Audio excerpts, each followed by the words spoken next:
And what are we doing today, folks? Hey, this is Scott. I'm a radon mitigator in Virginia. I make videos for other radon mitigators. Those looking to get in the business. If you're a homeowner, you can stay and hang out. Check out www.nrsb.org. That's National Radon Safety Board. If you're looking for a radon mitigator, go there, plug in your zip code, and that'll pull up a list of certified radon professionals in your area. What I've come across today is a really cool example of how we treat a home's footprint and the multiple zones that can exist within that footprint. I'm getting ready to work on this house right here, which has 3 zones. And coincidentally, there's a house being built right next door with multiple zones. So I've talked about footers before, but this is the best example of footers here for you.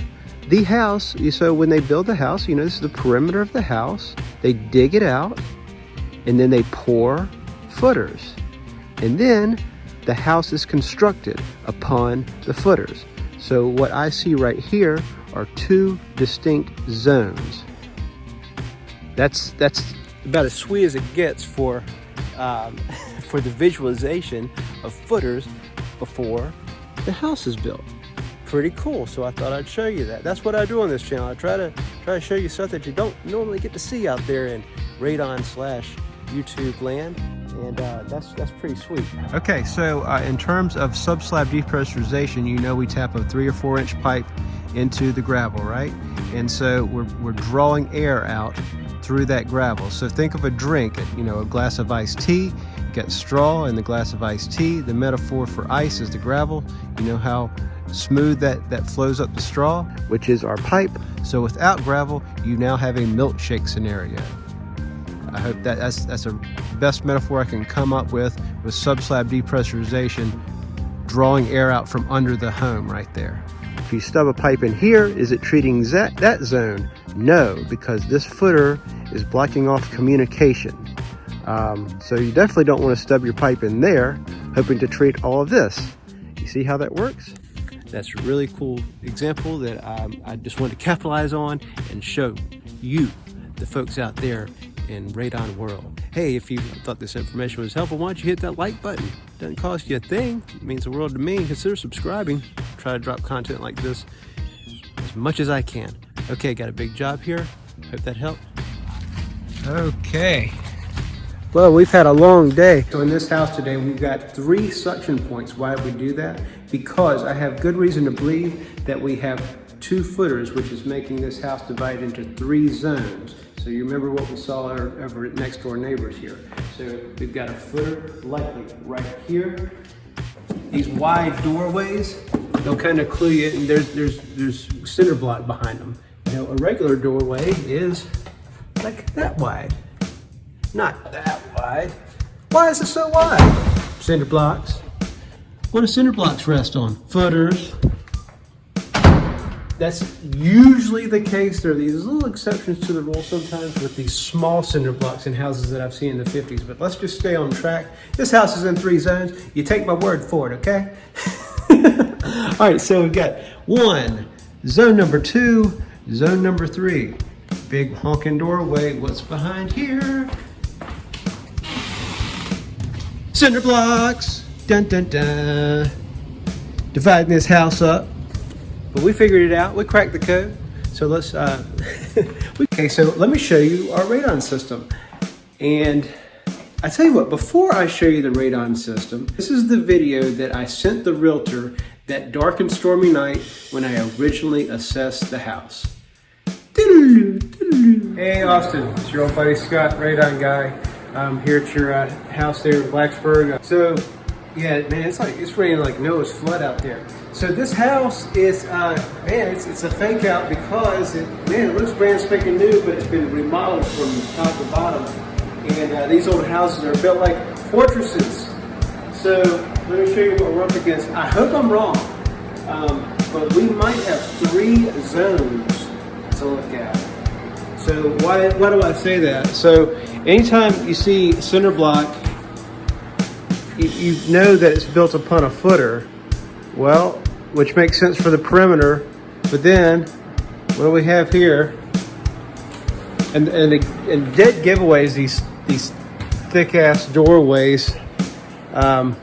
So zone 1, zone 2, zone 3, which of course would be furthest away. This would be a good spot for the fan, right? If it were a regular house. But then here we go over here to where I'm sure I'm sure where it was tested originally and where we'll have to test again, because this is the lowest living level. So the fan's way the heck over there, and we got to somehow treat this through this. There we go. So that's likely built upon a footer. I don't know if there's anything in here or not. We just don't know. So anyway, I just want to give you a visual of what I'm struggling with to come up for your house, and why I don't have a definite answer right here tonight. Anyway, just wanted to let you know, came up as soon as I could, and I'll put my thinking cap on and we'll come up with something. All right, talk soon, bye. And we're back. Okay, so let me show you how we came out. The system originates right here. Outside is the fan. Comes in, suction point number 1. And we got the manometer right here. Got a nice good draw. We've got a high suction fan on this bad boy. We kicked it up with a 45, well, street 45 if we're splitting hairs here. Just missed the expansion tank, and we got another 45. So could have done 2 90s. We don't do that. 90s cut off your airflow, so we only use 90s if we have to. So sometimes it takes a little more doing to put the 45s in, but I feel it's worth it. Okay, and so we got the pipes labeled, little stickers. They always send you too many stickers sometimes in your manometer pack, so hang on to them. Save them for a rainy day.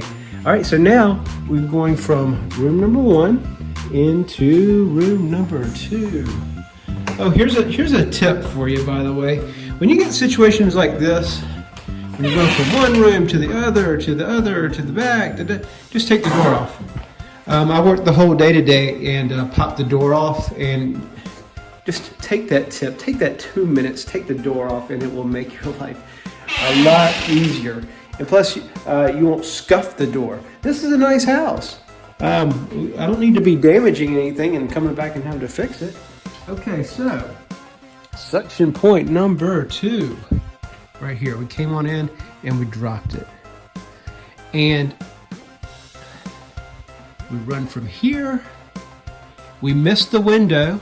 I didn't want to block the window. HVAC already blocked it a little bit, but I didn't want to add to that. Kept it up here.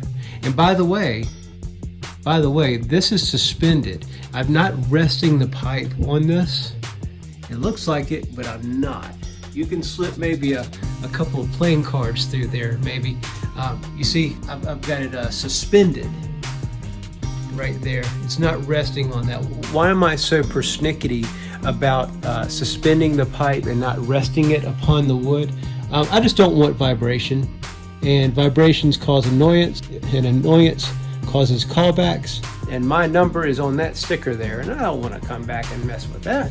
So just go ahead and strap it up to begin with, and put your best foot forward. Okay, moving right along. Going right there, going right there. 45, 45. Not 90s, 45s. Because it helps with the flow, man. Okay, and then we're coming into the finished area.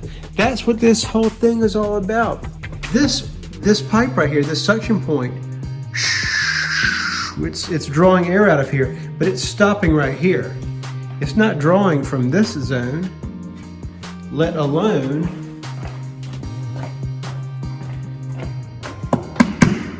this zone, which is, we got a footer right there for sure. Does it stop right there? I don't know. You know, it's to put one suction point over there and hope for the best would have been a real gamble. I know we're getting at it over here. So this is how we, this is our third and final suction point, and this is the finished area, the lowest living area that everybody always talks about. And so what's going to happen here is another contractor is going to come in after me, and he's going to box this in. Just going to do a little carpentry, drywall, paint, match the baseboards, and it'll just essentially add a little dimension to the room. And nobody will even think about it. Not after that, not after it's all matched up like that.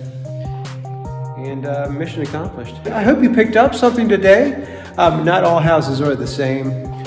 You just never know what kind of cards you're going to get dealt, and I hope this helps somebody out there. So if it did help you out, why don't you smash that like button? It doesn't cost you a dime, it means the world to me, and consider subscribing. I drop lots of content out there in the Radon community. We'll see you in the next video. Have a good one. Bye.